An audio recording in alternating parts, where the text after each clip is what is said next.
السلام عليكم ورحمة الله. بسم الله الرحمن الرحيم. الحمد لله رب العالمين. نحمده ونستعينه ونؤمن به ونتوكل عليه ونعوذ بالله من شرور أنفسنا ومن سيئات أعمالنا. من يهده الله فهو المهتدي ومن يضلل فلن تجد له وليا مرشدا. أشهد أن لا إله إلا الله وحده لا شريك له وأشهد أن محمدا عبده ورسوله أرسله بالهدى ودين الحق ليظهره على الدين كله ولو كره المشركون. اللهم صل على محمد وعلى آل محمد كما صليت على إبراهيم وعلى آل إبراهيم. اللهم بارك على محمد وعلى آل محمد كما باركت على إبراهيم وعلى آل إبراهيم إنك حميد مجيد. أما بعد فإن خير الكلام كلام الله وخير السنن سنن محمد صلى الله عليه وسلم وشر الأمور محدثاتها وكل محدثة بدعة وكل بدعة ضلالة. أعوذ بالله السميع العليم من الشيطان الرجيم. يا أيها الذين آمنوا اتقوا الله حق تقاته ولا تموتن إلا وأنتم مسلمون. ബഹുമാന്യരായ സത്യവിശ്വാസികളെ, വിശ്വാസിനികളെ, സർവശക്തനായ അള്ളാഹുവിനെ സ്നേഹിച്ചും അള്ളാഹുവിൻ്റെ നിയമവിധി വിലക്കുകളെ മാനിച്ചും മുത്തഖികളായി ജീവിച്ചു മരിക്കുവാൻ നാം പരിശ്രമിക്കണം എന്നാദ്യമേ ഓർമ്മപ്പെടുത്തുകയാണ്. പടച്ച തമ്പുരാൻ നമ്മെ അതിനനുഗ്രഹിക്കുമാറാവട്ടെ. പരിശുദ്ധ റമളാനിലെ വളരെ പുണ്യം നിറഞ്ഞ നിമിഷങ്ങളിലൂടെയാണ് നാം നമ്മുടെ സമയം നീക്കിക്കൊണ്ടിരിക്കുന്നത്. റമളാനിൻ്റെ പ്രാധാന്യവും പ്രാമുഖ്യവും പരിഗണിച്ച് അതർഹിക്കുന്ന ഗൗരവത്തോടെ അള്ളാഹുവിൻ്റെ ഭവനത്തിൽ നമസ്കാരത്തിന് ശേഷമുള്ള ഈ ഒരു ഒത്തുചേരൽ അള്ളാഹു നമ്മിൽ നിന്ന് സൽക്കർമ്മമായി സ്വീകരിക്കുമാറാവട്ടെ. കുടുംബം എന്ന വിഷയത്തെക്കുറിച്ചാണ് സംസാരിക്കുവാനുള്ളത്. പരിചയമില്ലാത്ത ഒരു വാക്കല്ല കുടുംബം എന്ന് പറയുന്നത്. ഞാനും നിങ്ങളുമൊക്കെ കുടുംബത്തിലെ അല്ലെങ്കിൽ കുടുംബങ്ങളിലെ അംഗങ്ങളാണ്. പക്ഷെ എന്നിരുന്നാലും എന്താണ് കുടുംബം എന്ന് ചോദിക്കുമ്പോഴും എന്താണ് കുടുംബത്തിൻ്റെ ധർമ്മം എന്ന് ചോദിക്കുമ്പോഴുമൊക്കെ പെട്ടെന്ന് നമ്മൾ ഉത്തരം പറയാൻ വിഷമിച്ചു പോകും. എന്തിനെയാണ് കുടുംബം എന്ന് പറയുന്നത്?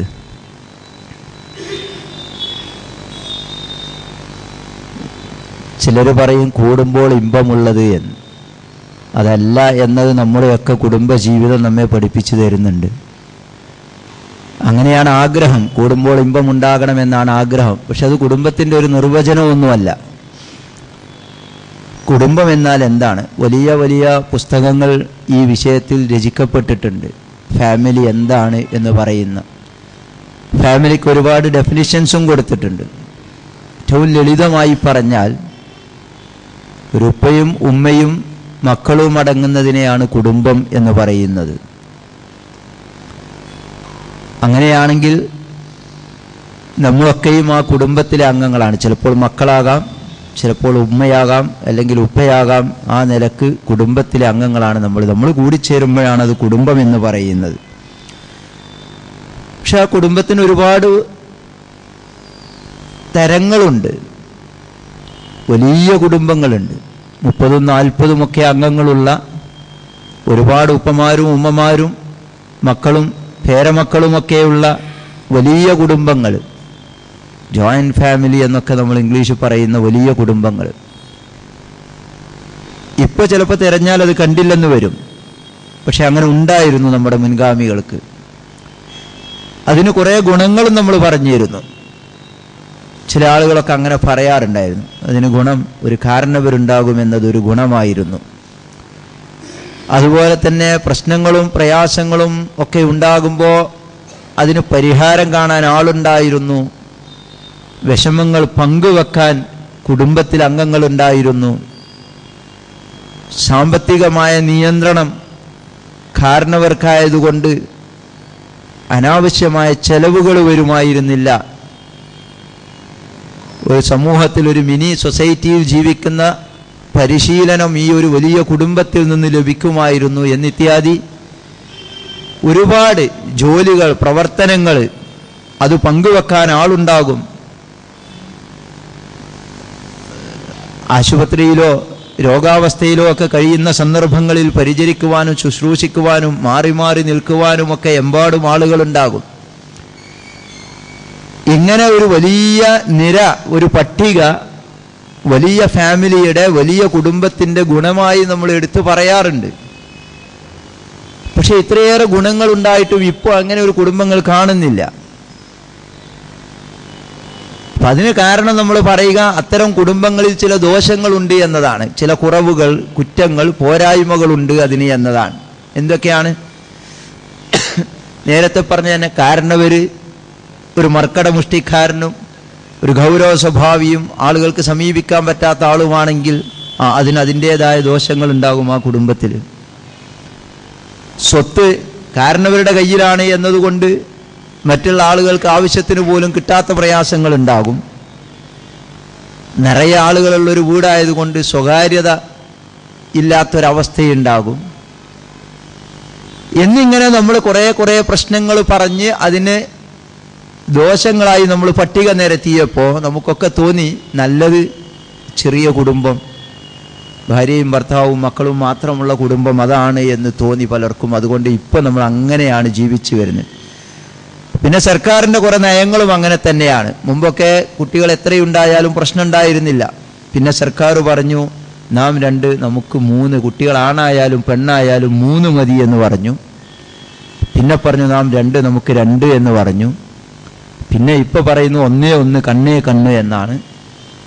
അതും കഴിഞ്ഞ് ഇപ്പോൾ അവിടുന്ന് കുറച്ചുകൂടി ഇങ്ങോട്ട് വന്നിട്ട് നാം തന്നെ 1 എന്നുള്ളിടത്താണ്, നമുക്കിനി ഒന്നും വേണ്ട എന്നുള്ളിടത്ത് എത്തി നിൽക്കുന്ന ഒരു കാലഘട്ടത്തിലാണ് ഇപ്പോൾ നമ്മൾ ജീവിക്കുന്നത്. പക്ഷേ അങ്ങനെ നമ്മുടെ ഫാമിലി ചുരുങ്ങി വന്നപ്പോഴും അതിന് നമുക്ക് എന്ത് ഗുണങ്ങളാണ് പറയാനുള്ളത്? നേരത്തെ പറഞ്ഞ ദോഷങ്ങൾ ചിലതൊക്കെ പോയി എന്ന് വേണമെങ്കിൽ പറയാം. അപ്പോൾ സ്വകാര്യതയുണ്ട്. ഭാര്യയും ഭർത്താവും മക്കളും മാത്രമുള്ള ഒരു കുടുംബമാകുമ്പോൾ അവർ മാത്രം ജീവിക്കുന്ന സ്ഥലമാകുമ്പോൾ സ്വകാര്യതയുണ്ട് എന്നത് ശരിയാണ്. പക്ഷെ ആ സ്വകാര്യത പലപ്പോഴും വേറെ കുറേ ദോഷങ്ങൾ ഉണ്ടാക്കുന്നു എന്നത് മറ്റൊരു കാര്യം. പിന്നെ അവനവന് കിട്ടുന്ന പണം അവനവന് ചെലവഴിച്ചാൽ മതി എന്നൊരു മെച്ചമുണ്ട്, വേറെ ആർക്കും കൊടുക്കണ്ട, അങ്ങനെയൊക്കെ പറയാം. എന്നിരുന്നാൽ തന്നെയും നേരത്തെ പറഞ്ഞിരുന്ന കുടുംബത്തിലുള്ള ആ വലിയ കുടുംബത്തിലുണ്ടായിരുന്ന സന്തോഷമോ ആഹ്ലാദമോ ചെറിയ കുടുംബങ്ങളിൽ ഇല്ല എന്നതാണ് ഇപ്പോഴത്തെ സത്യം. ഒരുപാട് ദോഷങ്ങൾ നമ്മൾ അനുഭവിക്കുന്നു ചെറിയ കുടുംബമായതുകൊണ്ട്. ടെൻഷൻ അനുഭവിക്കുന്ന ആളുകൾക്ക് പങ്കുവെക്കാൻ പോലും ആളില്ല. ചെറിയ കുടുംബങ്ങൾ എന്ന് മാത്രമല്ല, അതിൽ തന്നെയും ഭർത്താവ് അല്ലെങ്കിൽ ഉപ്പ വിദേശത്തോ ജോലിക്ക് വേണ്ടി പുറത്തോ ആണെങ്കിൽ ഉമ്മയും 2 മക്കളും മാത്രമുള്ളൊരു കുടുംബത്തിലെ ടെൻഷൻ സഹിക്കാൻ, അത് പരിഹരിക്കാൻ, അതൊന്ന് പങ്കുവെക്കാൻ പോലും ആളില്ലാത്ത അവസ്ഥയുണ്ട്. അപ്പം ചെറിയ ഫാമിലി ആയതുകൊണ്ട് ഗുണങ്ങൾ ലഭിക്കുന്നു എന്ന് മാത്രം നമുക്ക് പറഞ്ഞുകൂടാ. അതിൻ്റെതായ ദോഷങ്ങൾ അതിനുമുണ്ട്. എപ്പോഴാണ് നമ്മളൊരു ഫാമിലിയെ നല്ല ഫാമിലി എന്നും അല്ലെങ്കിൽ മോശം ഫാമിലി അല്ലെങ്കിൽ പ്രശ്നമുള്ള ഫാമിലി എന്നും പറയുന്നത്? ആ ഫാമിലിയുടെ ഫങ്ഷൻ ശരിക്കും നടക്കാതിരിക്കുമ്പോഴാണ്. ഫാമിലിയുടെ തരങ്ങൾ പറഞ്ഞിടത്ത് തന്നെ ഇനിയും വേണമെങ്കിൽ പറയാനുണ്ട്. ഒരാൾ മാത്രം നയിക്കുന്ന ഫാമിലിയുണ്ട്, സിംഗിൾ ഹെഡഡ് ഫാമിലി എന്ന് പറയും. അത് ചിലപ്പോൾ ഭർത്താവായിരിക്കാം അല്ലെങ്കിൽ ഭാര്യ ആയിരിക്കാം. ഉമ്മാക്ക് നിയന്ത്രണമുള്ള ഫാമിലികളുണ്ട്, ഉപ്പ കൈകാര്യം ചെയ്യുന്ന ഫാമിലികളുണ്ട്, ഹസ്ബൻഡിൻ്റെ വീട്ടിൽ താമസിക്കുന്ന ഫാമിലികളുണ്ട്, വൈഫിൻ്റെ വീട്ടിൽ താമസിക്കുന്ന ഫാമിലികളുണ്ട്. ഇതിനൊക്കെ നമുക്ക് ഇതിൻ്റെതായ ഗുണങ്ങൾ പറയാനുണ്ടാവും, ചിലർക്ക് ദോഷങ്ങൾ പറയാനുണ്ടാവും. അതാണ് ഞാൻ ചോദിച്ചത്, എപ്പോഴാണ് ഒരു ഫാമിലി നന്ന് അല്ലെങ്കിൽ ഗുണമുള്ളതാണ്, സംതൃപ്ത കുടുംബമാണ്, സന്തോഷകരമായ കുടുംബജീവിതമാണ് എന്ന് ഏതൊരു ഫാമിലിയെക്കുറിച്ചാണ് നമ്മൾ പറയുക? ആ ഫാമിലി ആകെ തകർന്നിരിക്കുന്നു, അവതാളത്തിലാണ്, അവിടെ കലഹമാണ്, പ്രശ്നമാണ് എന്ന് നമ്മൾ എപ്പോഴാ പറയാ?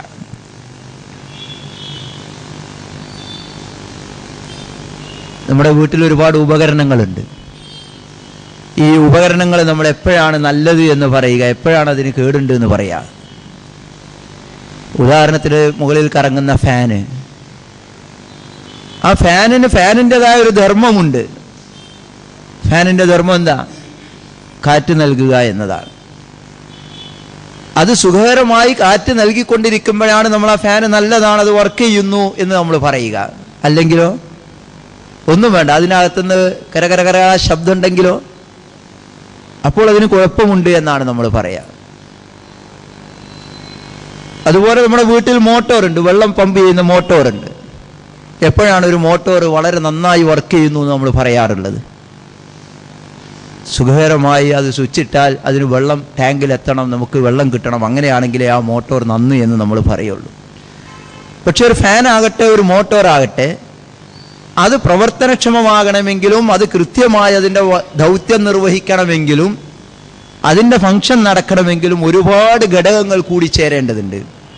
കറണ്ട് ഇല്ലാത്ത നേരത്തെ ഫാൻ വർക്ക് ചെയ്യോ? ഇല്ലല്ലോ. ഇനി കറണ്ട് ഉണ്ട്, സ്വിച്ച് ഇടാതെ ഫാൻ വർക്ക് ചെയ്യോ? ഇല്ല. ഫാനിൻ്റെ ലീഫുകൾ ഒരുപോലെ വൃത്തിയായി നിന്നില്ലെങ്കിൽ അതിൻ്റെ ഗുണം ലഭിക്കുമോ? ഫാൻ റിവേഴ്സാണ് കറങ്ങുന്നത് നിൽക്കുക, അതിൻ്റെ ഗുണം ലഭിക്കുമോ? ഇല്ല. ഇത് തന്നെയാണ് മോട്ടോറിൻ്റെ സ്ഥിതി. ഫുട് വാൾവ് വെള്ളത്തിൽ തട്ടിയില്ലെങ്കിൽ മോട്ടോർ വർക്ക് ചെയ്തുകൊണ്ട് കാര്യമില്ല, നമുക്ക് വെള്ളം ലഭിക്കില്ല. കറണ്ട് ഇല്ലെങ്കിലും അങ്ങനെ തന്നെയാണ്. വേണ്ട, മോട്ടോറിലേക്ക് പോകുന്ന വയറ് അതൊന്ന് കട്ടായാൽ മോട്ടോറിൻ്റെ പ്രവർത്തനം നടക്കില്ല. സഹോദരന്മാരെ, സഹോദരികളെ, ഇത് തന്നെയാണ് കുടുംബത്തിൻ്റെ പ്രവർത്തനവും.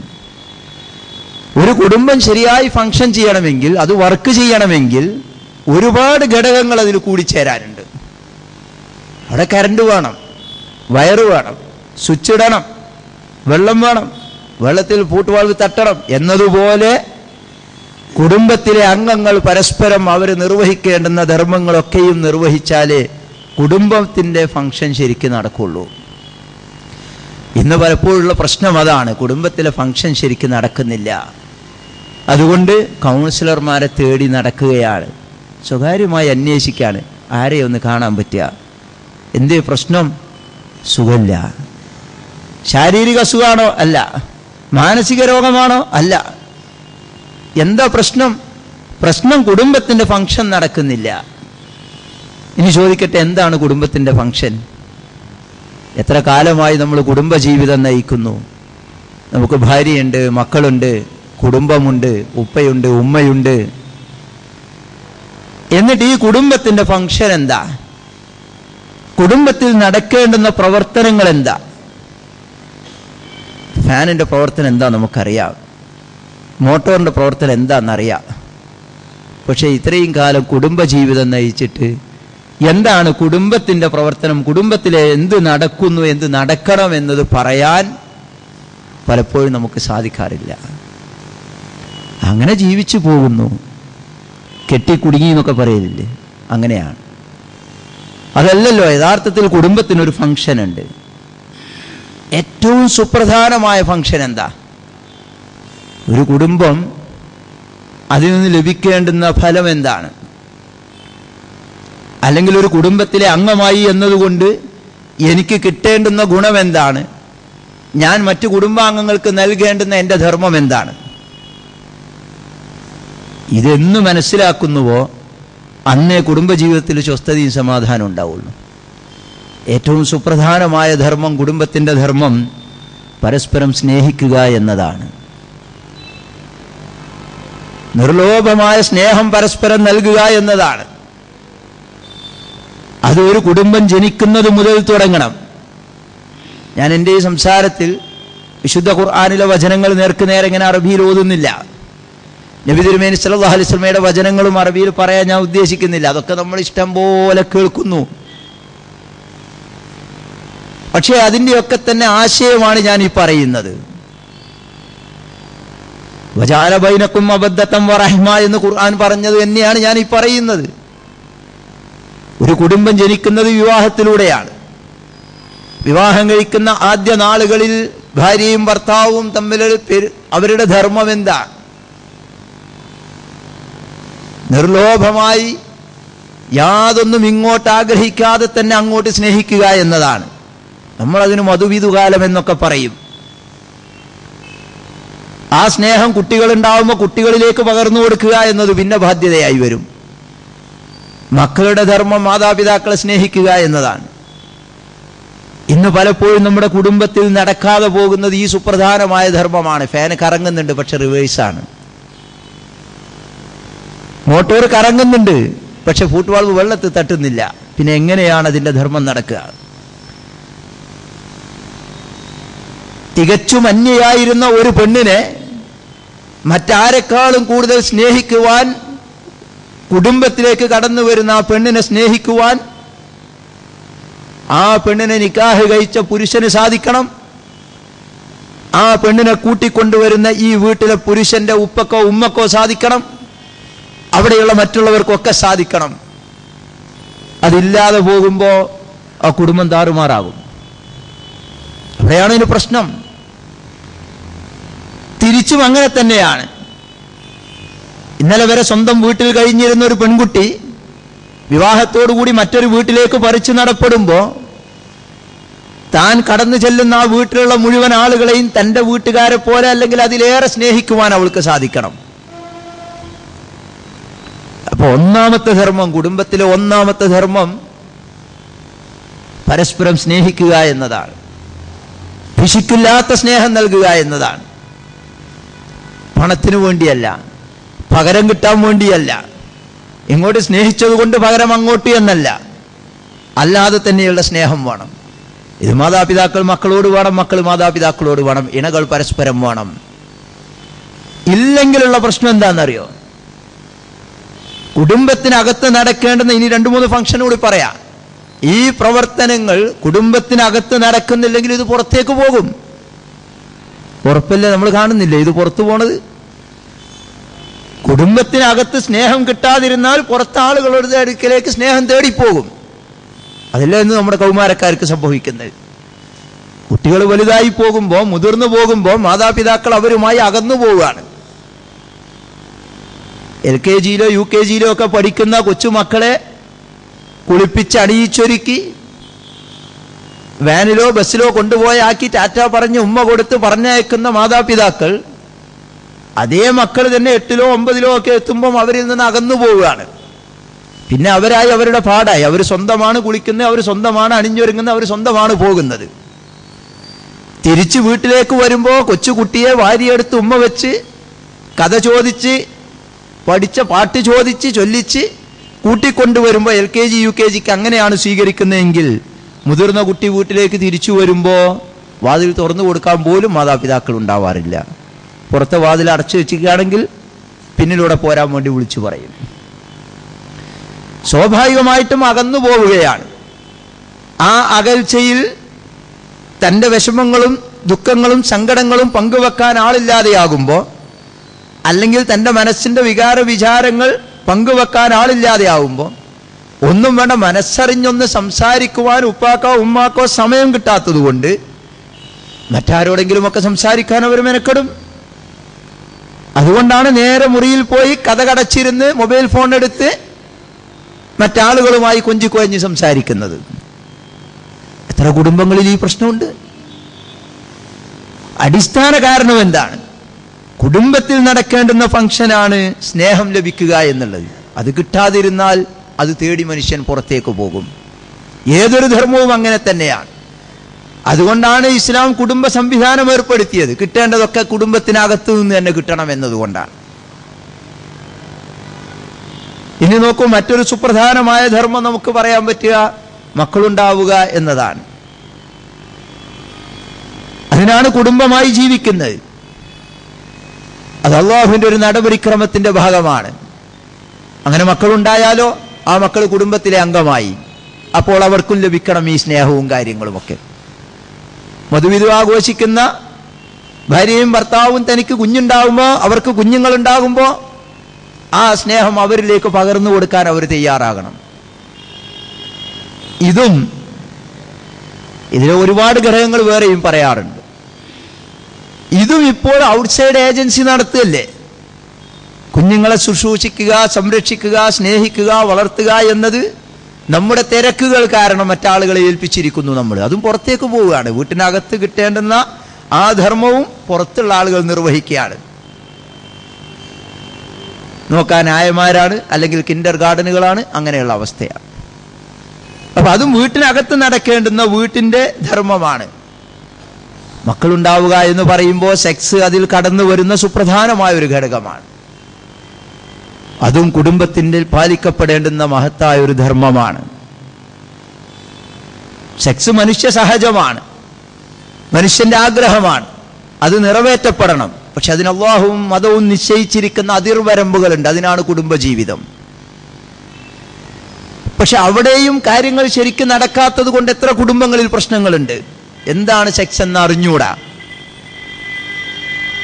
അതുകൊണ്ട് തന്നെ ആ രംഗത്ത് പരാജയം സംഭവിക്കുന്നു. കുടുംബത്തിലെ ധർമ്മം നടക്കുന്നില്ല. 1.5 വർഷമായി വിവാഹം കഴിഞ്ഞിട്ട് ചെറുപ്പക്കാരന്റെ മുഖത്ത് സന്തോഷമില്ല, ആഹ്ലാദമില്ല, മ്ലാനതയാണ്. അന്വേഷിക്കുമ്പോഴേ പ്രശ്നമൊന്നുമില്ല. പിന്നെ അവനറിയേണ്ടത്, വീണ്ടും വീണ്ടും ചോദിച്ചപ്പോൾ അവനറിയേണ്ടത് ഒരു കൗൺസിലറുടെ പേര് പറഞ്ഞു തരുമതാണ്. ഒരു കൗൺസിലർ കാണണം. എന്താണ് പ്രശ്നം? പ്രശ്നം ഇതാണ്. 1.5 വർഷമായി. പക്ഷേ വിവാഹം കഴിഞ്ഞ് 1.5 വർഷമായിട്ടും ഒരു ചെറുപ്പക്കാരനെ അവൻ്റെ ഇണ സ്പർശിക്കാൻ പോലും സമ്മതിക്കുന്നില്ലെങ്കിൽ അവൻ്റെ കുടുംബജീവിതത്തിൻ്റെ അവസ്ഥ എന്താ? എത്രയെത്ര സ്വപ്നങ്ങളുമായാണ് സാധാരണഗതിയിൽ നമ്മൾ വിവാഹ ജീവിതത്തിലേക്ക് കടന്നു വരാറുള്ളത്. ആ കുട്ടിക്ക് ആ കുട്ടിൻ്റെതായ കാരണങ്ങളുണ്ടാകാം. അത് വിദഗ്ധനായ ഒരു കൗൺസിലറുടെ സമീപം കൊന്നാൽ ചിലപ്പോൾ കാരണങ്ങൾ നമുക്ക് പുറത്ത് കിട്ടിയേക്കാം.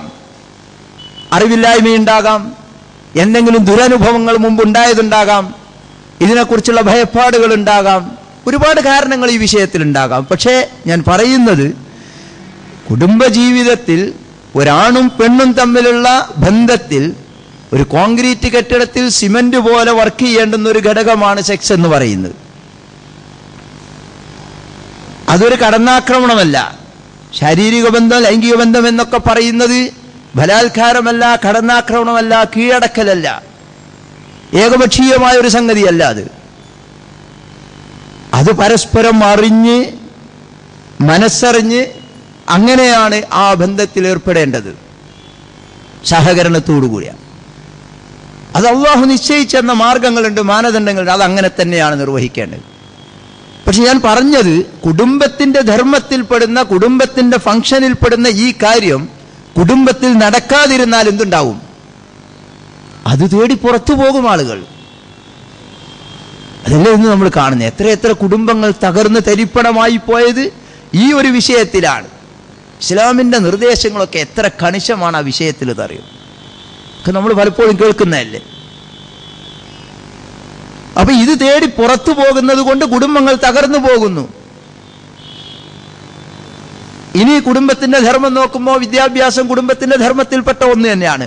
ഒരു കുടുംബത്തിലെ മുതിർന്ന അംഗങ്ങളുടെ അല്ലെങ്കിൽ മാതാപിതാക്കളുടെ ബാധ്യതയിൽപ്പെട്ടതാണ്, അവർ നിർവഹിക്കേണ്ടുന്ന ദൗത്യത്തിൽപ്പെട്ടതാണ് അവരുടെ കീഴിലുള്ള ആളുകളുടെ വിദ്യാഭ്യാസം എന്ന് പറയുന്നത്. അപ്പൊ ആ വിദ്യാഭ്യാസത്തിന് ആവശ്യമായതെല്ലാം ചെയ്യണം. പക്ഷെ ഇന്ന് നമ്മൾ ചിലപ്പോൾ അതിൽ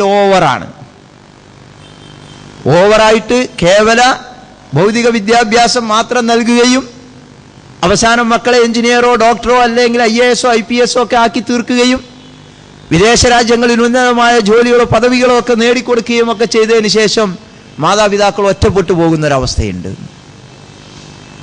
അതും ഇന്ന് നമ്മുടെ കുടുംബത്തിൽ നടക്കുന്നു. അപ്പോൾ ഇതിനെ വിദ്യാഭ്യാസം എന്ന് പറയുമ്പോൾ മതധാർമ്മിക വിദ്യാഭ്യാസങ്ങളും കൂടെ നൽകുവാൻ നാം പരിശ്രമിക്കേണ്ടതുണ്ട്. അതും കൂടി നമ്മുടെ ബാധ്യതയാണ്. അല്ലെങ്കിൽ കുടുംബജീവിതം അവസാനം തകർന്നു പോകും. ഇമോഷണൽ സപ്പോർട്ട് എന്ന് പറയുന്ന വൈകാരികമായ പിന്തുണ കൊടുക്കുക എന്നത് കുടുംബത്തിന്റെ ധർമ്മമാണ്. ഒരബദ്ധം പറ്റിപ്പോയി, ഒരു വീഴ്ച വന്നു ഒരു കുട്ടിയിൽ, അല്ലെങ്കിൽ ഒരാളിൽ, ഒരു മാതാവിൽ, അല്ലെങ്കിൽ ഒരു പിതാവിൽ, ഒരു മക്കളിൽ, ഒരു മകനിൽ അല്ലെങ്കിൽ ഒരു മകളിൽ ഒരു അബദ്ധം വന്നുപോയി. ആരാണ് അവരെ സഹായിക്കേണ്ടതും സംരക്ഷിക്കേണ്ടതും അത് തെറ്റ് തിരുത്തി കൊടുക്കേണ്ടതും ആ പ്രയാസത്തിൽ നിന്ന് അവരെ കരകയറ്റേണ്ടതും? ഏറ്റവും മുന്തിയ ബാധ്യത കുടുംബാംഗങ്ങൾക്ക് തന്നെയാണ്. അപ്പൊ കുടുംബാംഗങ്ങൾക്ക് ആ ഒരു ബാധ്യതയുണ്ട്, ഇമോഷണൽ സപ്പോർട്ട് കൊടുക്കുക. ഈ ഇമോഷണൽ സപ്പോർട്ട് എന്ന് പറയുന്ന വൈകാരികമായ പിന്തുണ ലഭിക്കാത്തത് കൊണ്ടാണ് പലർക്കും പല അബദ്ധങ്ങളും സംഭവിക്കുന്നതും പലപ്പോഴും ആത്മഹത്യ പോലെയുള്ള കടുങ്കൈകൾ ആളുകൾ ചെയ്യാൻ തയ്യാറാകുന്നതും ഇമോഷണൽ സപ്പോർട്ട് ലഭിക്കാത്തത് കൊണ്ടാണ്. കുറച്ചുകൂടി മുതിർന്ന കുട്ടികളൊക്കെ വലുതായാൽ മാതാപിതാക്കൾ കുടുംബത്തിൽ നിർവഹിക്കേണ്ടുന്ന മറ്റൊരു ധർമ്മമാണ് അവരെ വിവാഹം കഴിച്ചയക്കുക എന്നുള്ളത്. അത് കുടുംബം നിർവഹിക്കേണ്ടതാണ്. കുടുംബം നിർവഹിച്ചില്ലെങ്കിലോ നേരത്തെ പറഞ്ഞതുപോലെ പുറത്തു പോകും, ഒളിച്ചോട്ടങ്ങൾ നടക്കും. അപ്പൊ കുടുംബത്തിന്റെ ബാധ്യത, ഒരു കുടുംബം എന്ന് പറയുമ്പോൾ അത് കൂടുമ്പോൾ ഇമ്പമുള്ളതൊക്കെ ആകണമെങ്കിൽ ഇപ്പറഞ്ഞ ഒരുപാട് ദൗത്യങ്ങൾ, അതിൻ്റെ ഫംഗ്ഷനുകൾ, പ്രവർത്തനങ്ങൾ കൃത്യമായി നടക്കണം. ഇതിൽ മാതാവിൻ്റെ പങ്ക് വഹിക്കണം, പിതാവിൻ്റെ പങ്ക് വഹിക്കണം, മക്കളുടേതായ പങ്ക് വഹിക്കണം. മറ്റാരെങ്കിലുമൊക്കെ ആ കുടുംബത്തിൽ ജീവിക്കുന്നുവെങ്കിൽ അവരൊക്കെയും അവരുടേതായ റോള് നിർവഹിക്കണം. എല്ലാവരും അവരവരുടെ റോള് കൃത്യമായി നിർവഹിക്കുമ്പോൾ മാത്രമാണ് കുടുംബത്തിൻ്റെ പ്രവർത്തനം, ഫംഗ്ഷൻ അത് നന്നായി തീരുക. അങ്ങനെയുള്ളൊരു കുടുംബത്തെയാണ് നമ്മൾ നല്ല കുടുംബം എന്നൊക്കെ പറയുന്നത്. ഇതിൽ ആരെങ്കിലുമൊക്കെ അവരുടെ ദൗത്യങ്ങൾ, അവരുടെ പ്രവർത്തനങ്ങൾ നിർവഹിക്കാതിരുന്നാൽ നേരത്തെ പറഞ്ഞ അവസ്ഥയുണ്ടാകും, ഫാൻ റിവേഴ്സ് കറങ്ങുന്ന അവസ്ഥയുണ്ടാകും, കുടുംബത്തിൽ അസ്വാരസ്യങ്ങൾ ഉണ്ടാകും, പ്രശ്നങ്ങൾ ഉണ്ടാകും. 4 തരം കുടുംബത്തെ നമുക്ക് കാണാം. സംതൃപ്തമായ കുടുംബജീവിതം നയിക്കുന്ന ആളുകളെ കാണാം, നല്ല കുടുംബങ്ങളെ കാണാം, കലഹിക്കുന്ന കുടുംബങ്ങളെ കാണാം, തകർന്നു പോയ കുടുംബങ്ങളെ കാണാം. ഇതിലൊന്നാമത് പറഞ്ഞ സംതൃപ്തമായ കുടുംബം എന്നാണ്. സംതൃപ്തമായ കുടുംബം എന്നുദ്ദേശിക്കുമ്പോൾ വലിയ വീട്ടിലെല്ലാ സാധന സാമഗ്രികളുമുള്ള, സൗകര്യങ്ങളുള്ള, വലിയ വരുമാനമുള്ള കുടുംബം എന്നല്ല ഉദ്ദേശിക്കുന്നത്. ഉള്ളതുകൊണ്ട് തൃപ്തിപ്പെട്ട് നേരത്തെ പറഞ്ഞ പ്രവർത്തനങ്ങളൊക്കെ എല്ലാവരും ഭംഗിയായി നിർവഹിച്ചു കൊണ്ടിരിക്കുന്ന നല്ല കുടുംബം. അവിടെ ചിലപ്പോൾ അരി ഉണ്ടായിക്കൊള്ളണമെന്നില്ല കഞ്ഞി വെക്കാൻ, പക്ഷേ ആ ഉപ്പയും ഉമ്മയും മക്കളും പരസ്പര സ്നേഹത്തിലായിരിക്കും. അവരാരെയും നോവിക്കുന്ന സംസാരം നടത്തൂല, ആരെയും വിഷമിപ്പിക്കില്ല, അവരുള്ളത് കൊണ്ട് തൃപ്തിപ്പെട്ട് കഴിയും. അങ്ങനെ ഒരു സംതൃപ്തമായ കുടുംബജീവിതം എത്ര പേർക്ക് ഇത് സാധിക്കുന്നു എന്ന് നമ്മൾ ആലോചിക്കേണ്ടതാണ്. ഇല്ലായ്മകളും വല്ലായ്മകളും മാത്രമാണ് നമ്മുടെ കുടുംബത്തിൽ പലപ്പോഴും പ്രശ്നങ്ങൾ ഉണ്ടാക്കുന്നത്. അവിടെ ഒന്ന് ക്ഷമിക്കുവാനും ഉള്ളത് കൊണ്ട് തൃപ്തിപ്പെടുവാനും നമ്മൾ തയ്യാറാവുന്നുവെങ്കിൽ സംതൃപ്തമായൊരു കുടുംബജീവിതം നയിക്കാൻ സാധിക്കും. പിന്നെയൊന്ന് പറഞ്ഞത് നല്ല കുടുംബം എന്നതാണ്. അത് ഇതിൻ്റെ താഴെയാണ്. കുഴപ്പമൊന്നുമില്ല, പ്രശ്നമൊന്നുമില്ല, എങ്ങനെ പോകുന്നു, തിരക്കടില്ല, ഉഷാറാണ്. അങ്ങനെ ജീവിച്ചു പോകുന്ന കുടുംബങ്ങളുണ്ട്. ചെറിയ ചെറിയ സംസാരങ്ങളുണ്ടാവും, അതൊക്കെ അങ്ങോട്ട് മറക്കും, അല്ലെങ്കിൽ വീണ്ടും നന്നാവും, പ്രശ്നങ്ങളൊന്നുമില്ല, അങ്ങനെ പോകുന്നു, കുഴപ്പമില്ലാതെ പോകുന്ന ജീവിതം. പക്ഷെ അവർ കുറച്ചുകൂടി ശ്രമിച്ചാൽ അവർക്കുള്ള ചെറിയ പ്രശ്നങ്ങൾ പോലും പരിഹരിച്ച് സംതൃപ്തമായ ഒരു കുടുംബജീവിതത്തിലേക്ക് എത്താൻ സാധിക്കും. മൂന്നാമത്തെ കുടുംബം കലഹിക്കുന്ന കുടുംബമാണ്. അവിടെ പ്രശ്നങ്ങളാണ്, പ്രതിസന്ധികളാണ്, പ്രയാസങ്ങളാണ്. ഒന്നിൻ്റെയും കുറവാ വീട്ടിലില്ല. ധനമുണ്ട്, സംവിധാനങ്ങളുണ്ട്, സൗകര്യങ്ങളുണ്ട്, ആളനുസരിച്ച് റൂമുണ്ട്, ഭക്ഷണമുണ്ട്, എല്ലാമുണ്ട്. പക്ഷേ സ്വരച്ചേർച്ചയില്ല. ഒരാൾ ചോദിക്കുന്നതിനല്ല മറ്റേയാൾ മറുപടി പറയാ. ഒരാളുടെ വികാര വിചാരങ്ങൾ കണ്ടറിഞ്ഞോ മനസ്സിലാക്കിയോ അല്ല മറ്റാളുകൾ ആവശ്യങ്ങൾ ഉന്നയിക്കുക. നിരന്തരമായ പ്രശ്നങ്ങൾ, കലഹങ്ങൾ. എന്നാലും കുടുംബമാണ്, അവരൊരു വീട്ടിനകത്ത് തന്നെയാണ്. രാത്രി വാതിലടയ്ക്കും, പകൽ വാതിൽ തുറക്കും, അവർ പുറത്തു പോകും, അകത്ത് വരും, പ്രശ്നമൊന്നുമില്ല. പക്ഷേ നിരന്തരമായി കലഹിച്ചു കൊണ്ടിരിക്കുന്ന കുടുംബം. അങ്ങനെ ഒരുപാട് കുടുംബങ്ങൾ, നിരവധി കുടുംബങ്ങളെ നമുക്ക് കാണാൻ പറ്റും നമ്മുടെ നാട്ടിൽ. നാലാമത് പറഞ്ഞത് തകർന്ന കുടുംബമാണ്, ബ്രോക്കൺ ഫാമിലി എന്ന് പറയും. ഇത് വിവാഹമോചിതരായി പോയവർ മാത്രമല്ല, വേർപിരിഞ്ഞു പോയ കുടുംബങ്ങൾ ഒരുപാടുണ്ട്. ചിലപ്പോൾ അവർ പിന്നീട് വേറെ വിവാഹമൊക്കെ കഴിച്ച് നല്ല ജീവിതം നയിക്കുന്നവരുമുണ്ടാകാം. പക്ഷെ തകർന്ന കുടുംബങ്ങൾ ഒരു വീട്ടിനകത്ത് തന്നെ കഴിയുന്നവരുണ്ട്. പരസ്പരം സംസാരിക്കുക പോലും ചെയ്യാതെ ജീവിക്കുന്ന ആളുകൾ. ഭാര്യ ബോർഡിൽ എഴുതി വെക്കും മുളക് തീർന്നിരിക്കുന്നു എന്ന്. ഭർത്താവ് മുളക് വാങ്ങിക്കൊണ്ടുവന്ന് വെച്ചിട്ട് ബോർഡിൽ എഴുതി വെക്കും മുളക് എത്തിച്ചിട്ടുണ്ട്. അങ്ങനെ ജീവിക്കുന്ന കുടുംബങ്ങളുണ്ട്. മക്കളുമായി മാതാപിതാക്കൾ സംസാരിക്കൂല, മാതാപിതാക്കളോട് മക്കൾ സംസാരിക്കാത്ത തകർന്നു പോയിരിക്കുന്നു ആ കുടുംബം. നാട്ടുകാരെ പേടിച്ചോ മറ്റ് സംവിധാനങ്ങളില്ലാത്തതുകൊണ്ടോ ഒരു വീട്ടിനകത്ത് കഴിയുന്നു എന്ന് മാത്രം. സ്വസ്ഥതയില്ല, സമാധാനമില്ല, പരസ്പര സ്നേഹമില്ല, ആരും ആരുടെയും ധർമ്മങ്ങൾ നിർവഹിക്കുന്നില്ല. അങ്ങനെ തകർന്നു പോയ കുടുംബങ്ങൾ ഒരുപാടുണ്ട്. സഹോദരന്മാരെ, സഹോദരികളെ, നമ്മുടെയൊക്കെ കുടുംബം ഏതാണ് എന്ന് നമ്മൾ പരിശോധിക്കുകയും സംതൃപ്തമായ ഒരു കുടുംബ ജീവിതത്തിലേക്ക് ആവശ്യമായതൊക്കെ പ്രവർത്തനം നീക്കുകയും ചെയ്യണം. ഒരാലോചന നടത്തുകയും ഒക്കെ നമ്മൾ ചെയ്യേണ്ടതുണ്ട്. ഇങ്ങനെ കുടുംബത്തിൽ അതിൻ്റെ ഫംഗ്ഷനുകൾ ശരിക്കും നടക്കാതെ പോകുന്നത് കൊണ്ടുണ്ടാകുന്ന പ്രശ്നങ്ങൾ എന്തൊക്കെയാണോ? ആ പ്രശ്നങ്ങളിൽ പ്രധാനപ്പെട്ട ഒരു പ്രശ്നമാണ് വിവാഹമോചനം എന്ന് പറയുന്നത്. വിവാഹമോചനത്തിൻ്റെ നിരക്ക് വർദ്ധിച്ചു വരും. അഭ്യസ്ത വിദ്യരായ ആളുകൾക്ക് വിദ്യാഭ്യാസമുണ്ട്, ഉയർന്ന ഡിഗ്രികളുണ്ട്, ഉന്നതമായ ക്വാളിഫിക്കേഷൻസ് ഉണ്ട്, ജോലിയുണ്ട്, ശമ്പളമുണ്ട്, വരുമാനമുണ്ട്, എല്ലാമുണ്ട്. പക്ഷേ വിവാഹമോചനം എത്ര നടക്കുന്നു നമ്മുടെ കുടുംബങ്ങളിൽ? പ്രശസ്തമായ ആളുകളുടെ കുടുംബങ്ങളിൽ പോലും വിവാഹമോചനം നടക്കുന്നു, അല്ലേ? ബി സ്മാർട്ട് നമ്മളോട് പറയുന്ന ആളുകൾക്ക് പോലും കുടുംബജീവിതത്തിൽ സ്മാർട്ടാവാൻ കഴിയുന്നില്ല. സൗന്ദര്യം, അതിൻ്റെ നിറകുടങ്ങളായ നടീനടന്മാര് പരസ്പരം സ്നേഹിച്ച് കല്യാണം കഴിച്ചിട്ട് ഇപ്പൊ കോടതികൾ കയറി ഇറങ്ങാൻ എത്ര എണ്ണം തകർന്നുപോയി.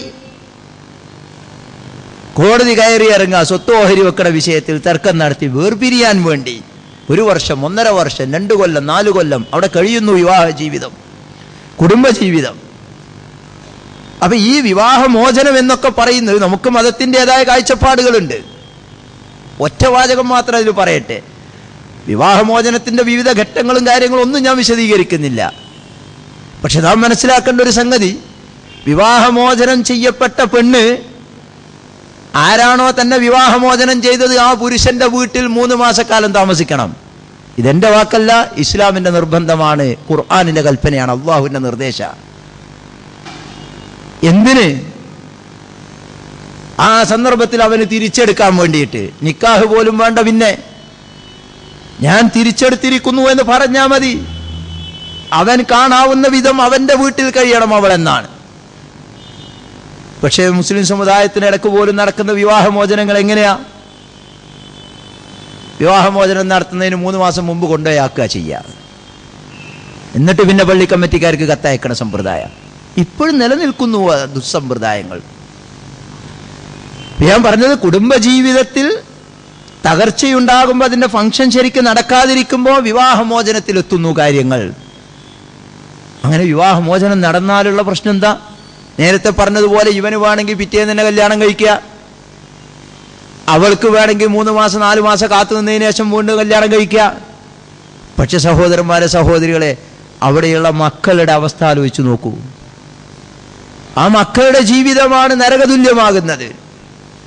പിന്നെ ഒന്നുകിൽ കടന്നു വരുന്നത് ഇളയമ്മ, രണ്ടാനമ്മ, രണ്ടാനച്ഛൻ എന്നൊക്കെ പറയുന്ന സ്റ്റെപ്പ് ഫാദർ, സ്റ്റെപ്പ് മദർ എന്നൊക്കെ പറയുന്ന അവരല്ലേ ഇപ്പൊ പെൺകുട്ടികളെ ചൂഷണം ചെയ്യുന്ന ഏറ്റവും കൂടുതൽ. പത്രത്തിൽ നമ്മൾ വായിക്കല്ലേ, ആരാണ് ഈ രണ്ടാനച്ഛൻ എന്ന് പറയുന്നത്? നേരത്തെ തൻ്റെ ഭാര്യക്ക് മറ്റൊരു പുരുഷനിൽ ഉണ്ടായിരുന്ന കുട്ടി തൻ്റെ ഭാര്യയുടെ കൂടെ ജീവിക്കുക, എന്നിട്ട് അവൾ കുറച്ച് വലുതാകുമ്പോൾ അവളെ ഉപയോഗിക്കുക. ഈ ഭാര്യയെ 2ാമത് കല്യാണം കഴിച്ചാളോ? നിങ്ങൾ ആലോചിച്ച് നോക്കൂ കുട്ടികളുടെ അവസ്ഥ. ഉപ്പയും നഷ്ടപ്പെടുന്നു, ഉമ്മയും നഷ്ടപ്പെടുന്ന ഈ മക്കൾ. അതിൽപ്പെട്ട ചില മക്കളാണ് ചിലപ്പോൾ സമൂഹത്തിൽ റൗഡികളായി, ക്രിമിനലുകളായി മാറി വരുന്നത്. കാരണക്കാരാരാ? ഈ മാതാപിതാക്കളാണ്. ഞാൻ പലപ്പോഴും ചില ചെറിയ പ്രശ്നങ്ങളുമായൊക്കെ വരുന്ന ചില മാതാപിതാക്കളോട് പറയാറുണ്ട്, നിങ്ങൾക്ക് ജീവിതം കുറച്ചു കാലല്ലേ ഉള്ളൂ, കുറച്ചു കാലം കൂടിയല്ലേ ദുനിയാവിലെ ജീവിതമുള്ളൂ. നാളെ പരലോകത്ത് സ്വർഗീയമായ ജീവിതം ശാശ്വതമാണ്, കാലാകാലമാണ്. എല്ലാ ആഗ്രഹങ്ങളും പൂവണിയുന്ന ലോകം അവിടെയാണ്. കുറച്ചൊക്കെ ഒന്ന് അഡ്ജസ്റ്റ് ചെയ്തൂടെ? മക്കളെ ആലോചിച്ചിട്ടെങ്കിലും. അപ്പോൾ വിവാഹമോചനം എന്ന് പറയുന്നത് എളുപ്പത്തിൽ എടുത്തു ചാടാവുന്ന ഒരു സംഗതിയല്ല. അതിലേക്ക് കാര്യങ്ങൾ എത്താതിരിക്കാനാണ് നമ്മൾ ശ്രമിക്കേണ്ടത്. മതവും അതാണ് നിർദ്ദേശിക്കുന്നത്. പരസ്പര ചർച്ചയും ആലോചനയും ഒക്കെ പറഞ്ഞിട്ടുള്ളത് അതിൻ്റെ ഭാഗമായിട്ടാണ്. പിന്നെ കുടുംബജീവിതത്തിലെ പ്രശ്നം എന്ന് പറയുന്നത് പാരന്റിങ് ആണ്, അഥവാ എങ്ങനെയാണ് മക്കളെ നോക്കുക എന്നതാണ്. ആ വിഷയത്തിൽ ട്രെയിനിങ് ഒന്നുമില്ലല്ലോ. മക്കളെ പരിശീലിപ്പിക്കാൻ, മക്കളെ നോക്കുക, സംരക്ഷിക്കുക, വളർത്തുക എന്നതിൽ നേരത്തെ പോയി ഏതെങ്കിലും കോളേജിൽ നിന്നോ അല്ലെങ്കിൽ സ്ഥാപനങ്ങളിൽ നിന്നോ ട്രെയിനിങ് ഒന്നും നേടിയവരല്ല നമ്മളൊന്നും. അള്ളാഹു കനിഞ്ഞരുളിയ അനുഗ്രഹമാണ് നമ്മുടെ മക്കൾ. അവരെ വളർത്തേണ്ടതും സംരക്ഷിക്കേണ്ടതും അവരെ സമൂഹത്തിന് ഗുണകരമായ നിലയിൽ, അവർക്കും ഗുണകരമായ നിലയിൽ സംരക്ഷിച്ച് വളർത്തിക്കൊണ്ടുവരേണ്ടത് മാതാപിതാക്കളുടെ ധർമ്മമാണ്. അവിടെയും ഇന്ന് ഒരുപാട് പ്രശ്നങ്ങളാണ്. എന്നിട്ട് കൗൺസിലർമാർ അന്വേഷിച്ച് നടക്കുക. എന്തിനാണ്? മകനെ ഒന്ന് പറഞ്ഞ് നന്നാക്കി കൊടുക്കാൻ.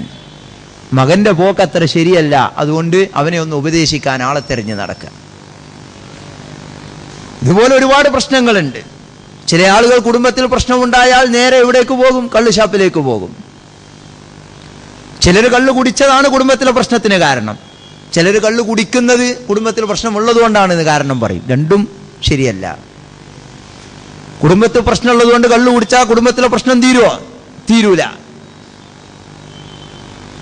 ഞാൻ കള്ളു കുടിക്കാൻ കാരണം എൻ്റെ കുടുംബമാണ് എന്ന് പറയുന്നതിൽ അർത്ഥമുണ്ടോ? ഇല്ല. മദ്യപാനം വർദ്ധിച്ചു വരുന്നു എന്നത് പല കുടുംബങ്ങളും തകർച്ചയ്ക്ക് കാരണമാകുന്ന സംഗതിയാണ്. ആത്മഹത്യാ നിരക്കുകൾ വർദ്ധിക്കുന്നു. കുടുംബത്തിൽ പ്രശ്നമുണ്ടാകുമ്പോഴാണ് ആത്മഹത്യ വർദ്ധിക്കുന്നത്. അപ്പൊ കുടുംബജീവിതത്തിൽ നിന്ന് കിട്ടേണ്ടുന്ന സ്വസ്ഥതയും സമാധാനവും, നേരത്തെ പറഞ്ഞ പോലെയുള്ള സ്നേഹവും ഒക്കെ ലഭിക്കാതിരിക്കുമ്പോൾ താൻ ഒറ്റപ്പെടുന്നു എന്ന തോന്നലുണ്ടാകുമ്പോഴാണ് ആത്മഹത്യയിലേക്ക് പോകുന്നത്. മതം അത് കർശനമായി വിരോധിച്ചിരിക്കുന്നു. ആത്മഹത്യ ഒന്നിനും പരിഹാരമല്ല, ഒന്നിനും പരിഹാരമല്ല. ചിലർ മറ്റു ചിലരെ പാഠം പഠിപ്പിക്കാൻ വേണ്ടി ആത്മഹത്യ ചെയ്യാറുണ്ട്. പൊട്ടത്തരം, വിഡ്ഢിത്തമാണത്. ആരെ പാഠം പഠിപ്പിക്കാൻ? ആരും ഒരു പാഠവും പഠിക്കില്ല. ആത്മഹത്യ ഒന്നിനും പരിഹാരമല്ല, മറിച്ച് അത് വിഡ്ഢിത്തമാണ്. ഒരു പ്രശ്നമുണ്ടെങ്കിൽ അത് പരിഹരിക്കാൻ മാർഗങ്ങളുണ്ടാകും. മഴയെ തടുക്കാൻ നമുക്ക് കഴിയില്ല, പക്ഷെ കുട പിടിക്കാൻ നമുക്ക് കഴിയും.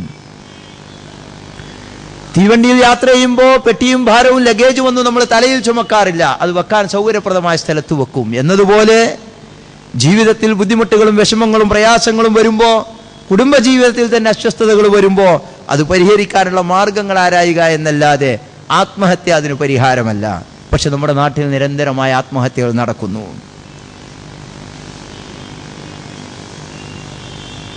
ഇനി ഇങ്ങനെ പറഞ്ഞു പോയാൽ ഒരുപാട് പറയാനുണ്ടാവും. ഏതായാലും നമ്മുടെ കുടുംബത്തിൽ ഇത്തരം പ്രശ്നങ്ങൾ ഉണ്ടാകാനുള്ള കാരണങ്ങൾ എന്തൊക്കെയാണ്? നേരത്തെ ഞാൻ പറഞ്ഞു, നമ്മുടെ ധർമ്മങ്ങൾ നമ്മൾ ഓരോരുത്തരും നിർവഹിക്കാതിരുന്നാൽ പ്രശ്നങ്ങൾ ഉണ്ടാവും. പിന്നെ പരസ്പരം അസ്വസ്ഥതകൾ പടരാനും സ്നേഹം നൽകാതിരിക്കാനും ഒക്കെ കാരണമാകുന്ന സംഗതികൾ എന്തൊക്കെയാണ്? അതിലേറ്റവും പ്രധാനപ്പെട്ട വില്ലൻ ദൃശ്യമാധ്യമങ്ങളാണ്, ടിവിയാണ്. അതൊരു വീട്ടിലുണ്ടെങ്കിൽ അവിടെ മറ്റൊരു കുടുംബത്തിലെ ജീവിതം കാണുകയാണ്. അങ്ങനെയാണല്ലോ. യഥാർത്ഥത്തിൽ മക്കൾ ജീവിതം കണ്ടുപഠിക്കേണ്ടത് മാതാപിതാക്കളിൽ നിന്നാണ്. അതാണ് യഥാർത്ഥ ജീവിതം. പക്ഷെ മാതാപിതാക്കളും മക്കളും ഒക്കെയും ഒന്നിച്ചിരുന്ന് കാണുന്നത് അഭിനയ ജീവിതമാണ്. അതിലെ കരച്ചിലല്ല, അത് പണത്തിനു വേണ്ടിയുള്ള കരച്ചിലാണ്. അതിലെ ചിരി യഥാർത്ഥ ചിരിയല്ല, അത് പണത്തിനു വേണ്ടിയുള്ള ചിരിയാണ്. പക്ഷെ അതാണ് നമ്മുടെ മക്കൾ കാണുന്നത്. സ്വന്തം മാതാവിൻ്റെയോ പിതാവിൻ്റെയോ സങ്കടപ്പെട്ടുള്ള ഒരു കരച്ചിൽ മക്കൾ കാണുന്നില്ല. അതുകൊണ്ട് തന്നെ മാതാപിതാക്കളുടെ ഹൃദയവേദന മക്കൾ അറിയുന്നില്ല. സ്വന്തം മക്കൾ മാതാപിതാക്കളുടെ ഉള്ളറിഞ്ഞ സന്തോഷമോ ചിരിയോ കാണുന്നില്ല. അതുകൊണ്ട് മാതാപിതാക്കൾക്ക് സന്തോഷമുണ്ടാക്കുന്ന പ്രവർത്തനങ്ങളിൽ മക്കൾ ഏർപ്പെടുന്നില്ല. മറിച്ച് കാണുന്നത് എന്താ? 1.5 കൊല്ലമായിട്ടും ഗർഭിണിയായി നടക്കുന്ന പെണ്ണ്, പ്രസവിച്ചിട്ടില്ല ഇന്നും, ടിവിയിൽ അത് കണ്ടിരിക്കുക. നമ്മൾ ചർച്ച ചെയ്യുക, എന്നാ പഠിച്ചോനെ ഇതിഞ്ഞ് പ്രസവിക്കുക, ആണാവോ പെണ്ണാവോ, പിന്നെ ഓൻ സ്വീകരിക്കോ, ആദ്യത്തെ കാമുകം വരുമോ, ഇതല്ലേ ചർച്ച. ഈ സാധനം എന്ന് വീട്ടിൽ നിന്ന് അവസാനിപ്പിക്കണോ അന്നേ നമ്മുടെ കുടുംബജീവിതത്തിൽ സ്വസ്ഥതയും സമാധാനം ഉണ്ടാവുള്ളൂ. കുടുംബത്തിലെ സ്വസ്ഥത നശിപ്പിക്കുന്നതിൽ ഒന്നാമത്തെ സംഗതി ടിവിയാണ്. അതില്ലാത്ത വീട്ടുകാരോട് നിങ്ങൾ ചോദിച്ചു നോക്കി, അവിടെ വലിയ പ്രശ്നമൊന്നുമില്ല. എല്ലായിടത്തും എന്നല്ല ഞാൻ പറയുന്നത്. അതില്ലാത്തത് കൊണ്ടൊരു പ്രത്യേക പ്രശ്നമില്ല, അത് ഉറപ്പാണ്. എൻ്റെ വീട്ടിൽ ടി വി ഇല്ല എന്നതുകൊണ്ട് എൻ്റെ വീട്ടിലൊരു പ്രത്യേക പ്രശ്നമുണ്ടായി എന്നൊരാളും വന്ന് പറയാറില്ല.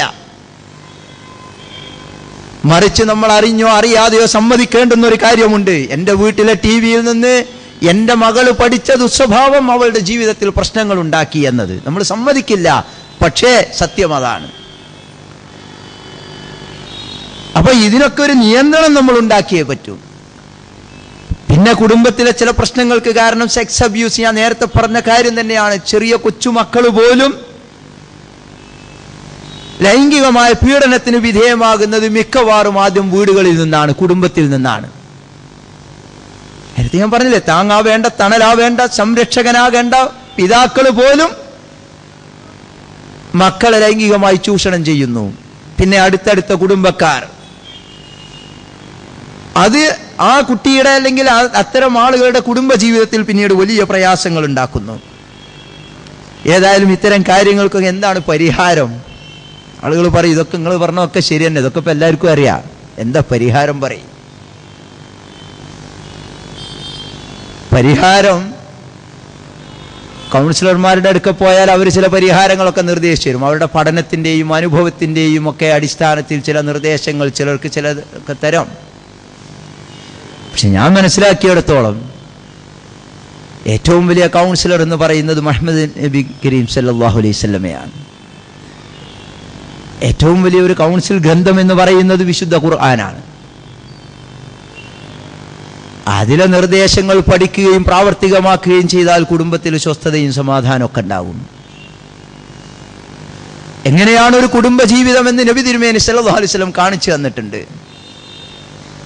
ആ പ്രവാചകൻ സ്വന്തം ഇണയുമായി ഓട്ടമത്സരം നടത്തുക, നമ്മൾ കേൾക്കുന്നതല്ലേ, കേട്ടതല്ലേ ഒരുപാട്. പള്ളിയിൽ എഴുത്തിക്കാഫിരിക്കുമ്പോൾ പോലും അപ്പുറത്തെ റൂമിലിരിക്കുന്ന തൻ്റെ ഭാര്യക്ക് തല അങ്ങോട്ട് വെച്ചു കൊടുക്കാം, മുടി ചീകിത്തരാൻ. അതേ പ്രവാചകൻ മരിക്കുന്നതും സ്വന്തം പത്നിയുടെ മടിയിൽ തല വെച്ചുകൊണ്ടാണ്. ഒരു കുടുംബജീവിതത്തിൻ്റെ, ഒരു ഭാര്യയും ഭർത്താവും തമ്മിലുള്ള ഇണജീവിതത്തിൻ്റെ വിവിധ ഘട്ടങ്ങൾ പ്രവാചകൻ സല്ലല്ലാഹു അലൈഹി വസല്ലം നമുക്ക് പഠിപ്പിച്ചു തരികയാണ്. ഈ ഒരു പാത പിന്തുടരൽ മാത്രമാണ് നമുക്കിതിനുള്ള പരിഹാരം. അങ്ങനെ പറഞ്ഞാൽ ശരിയാവില്ല മോലെ, നിങ്ങൾ ശരിക്കുള്ള പറയും എന്താ നമ്മൾ ചെയ്യേണ്ടത്, അത് പറയുന്നതാണ് പിന്നെയും നമുക്ക് തോന്നുന്നത്. അതിനുള്ള ചില കാര്യങ്ങൾ പറഞ്ഞ് ഞാൻ അവസാനിപ്പിക്കാം. ഒന്നാമത്തേത് കമ്മ്യൂണിക്കേഷൻ എന്ന് പറയും, സംസാരം, ആശയവിനിമയം കുടുംബത്തിൽ അത് നന്നായിരിക്കണം. ഏറ്റവും നന്നായി ആശയവിനിമയം നടത്താൻ സാധിക്കണം. ചിലപ്പോൾ പലപ്പോഴും എനിക്കും നിങ്ങൾക്കുമൊക്കെ സാധിക്കാതെ പോകുന്നത് അതാണ്. ഒന്ന് പറഞ്ഞ് രണ്ടിന് ദേഷ്യം പിടിക്കുന്ന സ്വഭാവമാണ് നമുക്കൊക്കെ.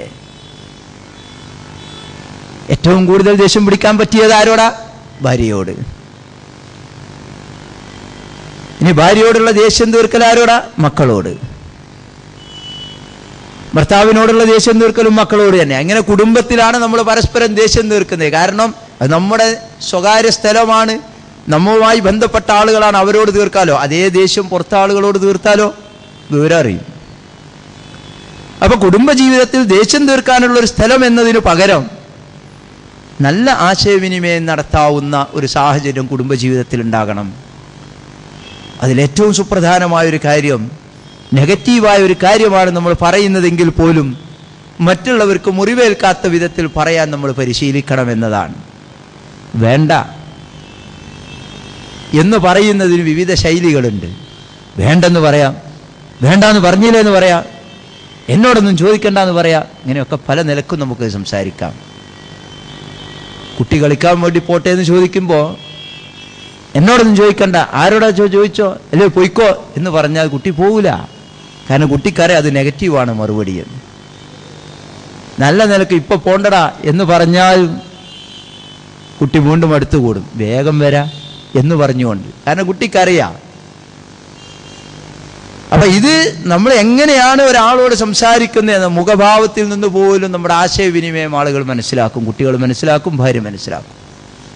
ദേഷ്യം പിടിച്ച് നിൽക്കുന്ന സന്ദർഭത്തിൽ ചെന്ന് കാര്യങ്ങൾ ചോദിക്കണ്ട, ഞാൻ ഒന്ന് പറയട്ടെ എന്ന് പറഞ്ഞാണ് ഭാര്യമാർ വരാറുള്ളത്. നമ്മൾ സാധാരണ പറയൽ എന്താ, ഈ ഒന്നും പറയണ്ടാന്ന്.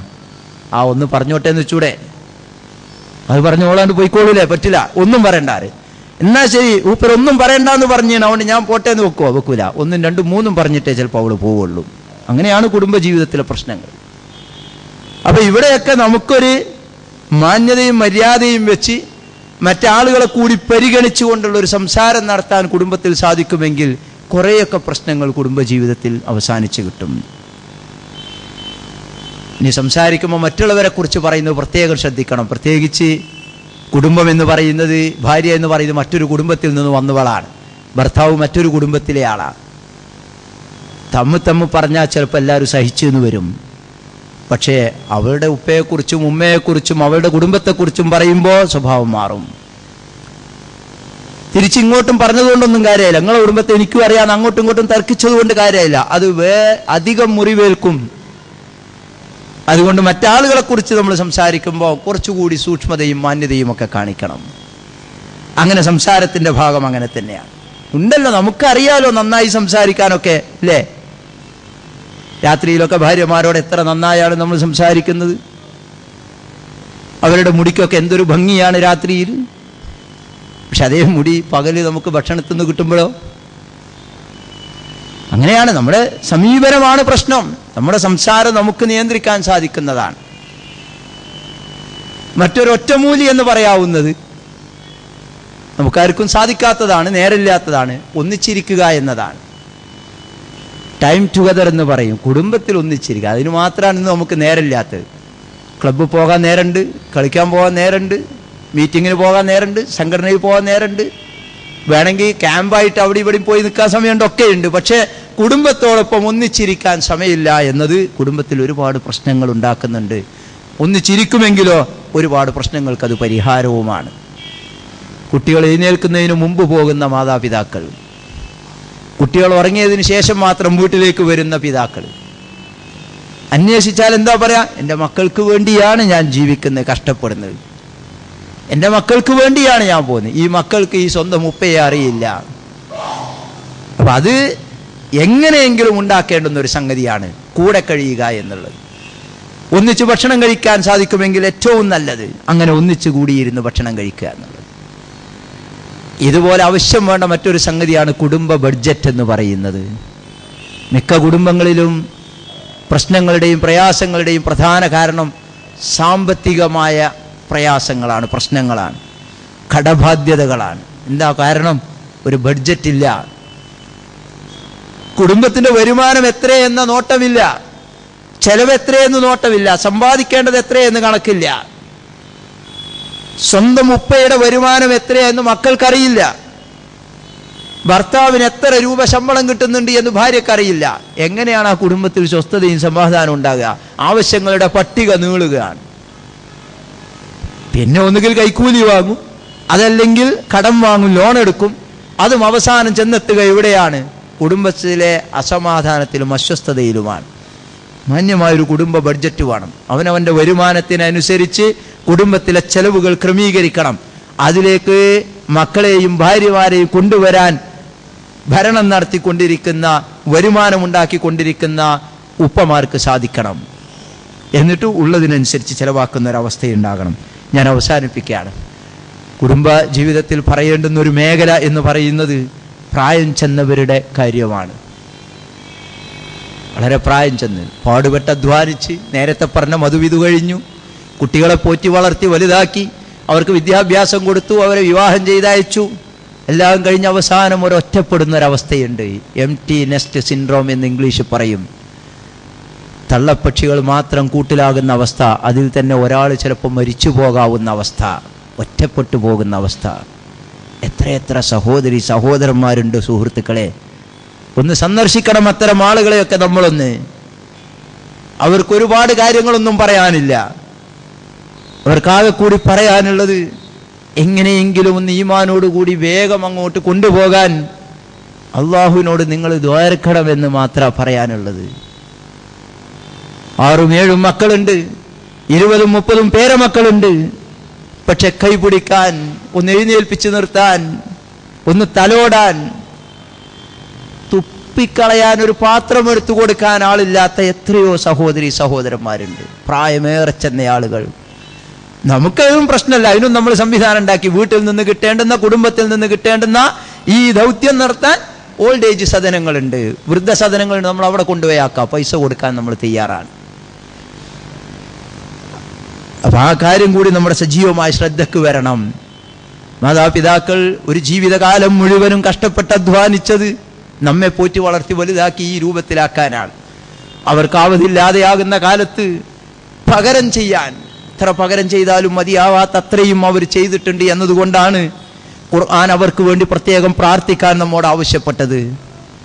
ആ പ്രാർത്ഥന നമ്മൾ നിർവഹിച്ചു കൊടുക്കണം. അവരുടെ അവസ്ഥ അറിയോ നിങ്ങൾ? ഏറ്റവും വൃദ്ധരായി കഴിഞ്ഞാൽ പിന്നെ ഒരു ഉമ്മാമ പേരമക്കളോട് പറഞ്ഞൊരു സംഭവമുണ്ട്.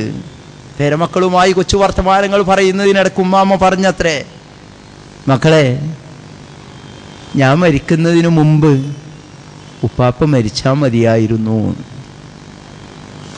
പെട്ടെന്ന് കേൾക്കുമ്പോൾ നമുക്ക് തോന്നും ഇതെന്തൊരു സ്ത്രീയാണ് എന്ന്.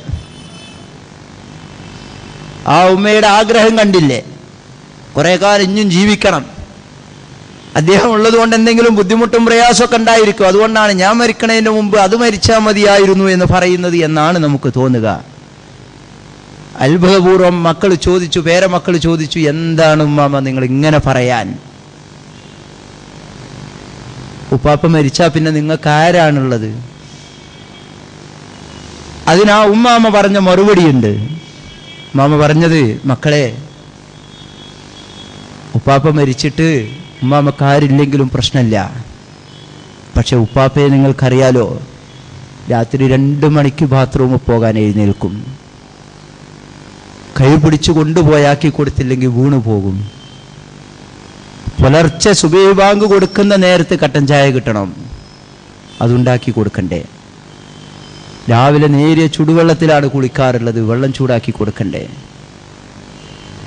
എന്നിങ്ങനെ ഉപ്പാപ്പയുടെ ഒരുപാട് പ്രത്യേകമായ ആവശ്യങ്ങൾ എണ്ണി പറയുകയാണ്. എന്നിട്ട് ഉമ്മാമ ചോദിച്ച ചോദ്യം, ഉപ്പാപ്പ മരിക്കുന്നതിന് മുമ്പ് ഈ ഉമ്മാമ മരിച്ചു പോയാൽ മക്കളെ ഉപ്പാപ്പക്ക് ആരാണ് ഉണ്ടാവുക എന്നാണ്. ഇതാണ് ഖുർആൻ പഠിപ്പിച്ച റഹ്മത്ത് എന്ന് പറയുന്നത്. മധുവിധുവിലെ സന്തോഷമല്ല. യഥാർത്ഥത്തിൽ അത്തരം ഒരു കാലഘട്ടം അത് മധുവിധുവാക്കേണ്ട സന്ദർഭമാണത്. അവിടെ റഹ്മത്താണ് അല്ലാഹു ഇട്ടുകൊടുത്തിരിക്കുന്നത്, കാരുണ്യമാണ്. ഈ ഉമ്മമ്മയുടെ സംസാരം കാരുണ്യം നിറഞ്ഞ സംസാരമാണ്, അത്യാഗ്രഹമല്ല, മറിച്ച് തൻ്റെ പ്രിയതമനോടുള്ള അടങ്ങാത്ത സ്നേഹമാണ്. ഇങ്ങനെ ഒരു കുടുംബജീവിതം നയിക്കാൻ നമുക്ക് സാധിക്കണം. എങ്കിൽ നാളെ പരലോകത്ത് ഈ കുടുംബങ്ങളെ ഒരു കുടുംബമായി അല്ലാഹു ഒരുമിച്ച് ചേർക്കും.